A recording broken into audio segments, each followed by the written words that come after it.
ahangaha bimeze bite? Uyu mukobwa uri kuvuga, njye nanze kuvuga ko ari umufikiseni. Uyu mukobwa uri kuvuga ni umukobwa, amashusho aragaragaza umukobwa uri mu cyumba we na ya mpano bambaye ubusa uko bavutse. Turi kumwe? ariko nta n'umwe uri gukorakora ku wundi.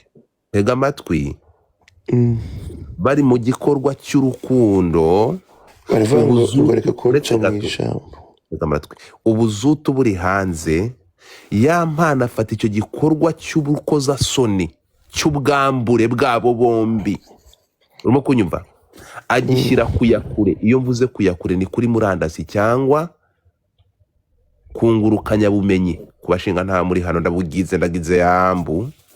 Afata telefone ye, njyewe nari nzi ko yahamagaye uwo bita Jean Marie wo mu Bubiligi. Naje gutungurwa nuko Semuhungu yaje anakaduha verisiyo yuko yashakaga kubabaza umudamu we, azana uyu mukobwa mu cyumba, amuhamagara bari muri icyo gikorwa cy'urukozasoni. Nta rukozasoni bakoze, ngo yari hakurya undi ari hakuno, akamwerekana muri background kugira ngo abone ko afite umusheri mushyashya, noneho kugira uriya rakari. So kumvikane rero, icyo tuvuga ni iki ngiki Eric, unyumve. Amashusho y'urukozasoni ni amashusho y'ubwambure, mbere y'uko igitsina kirigita mu kindi.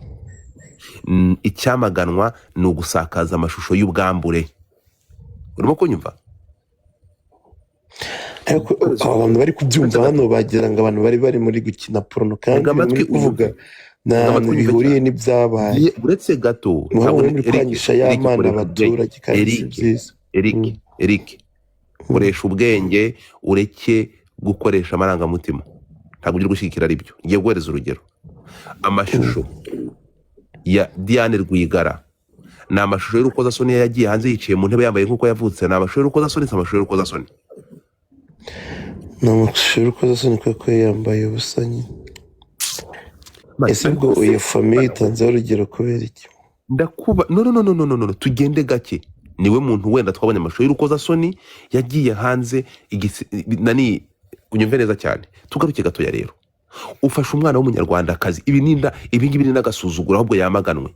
Ufasha umwana w'umunyarwandakazi, kandi yaraje yabyishyuwe, yabyemeye umukobwa.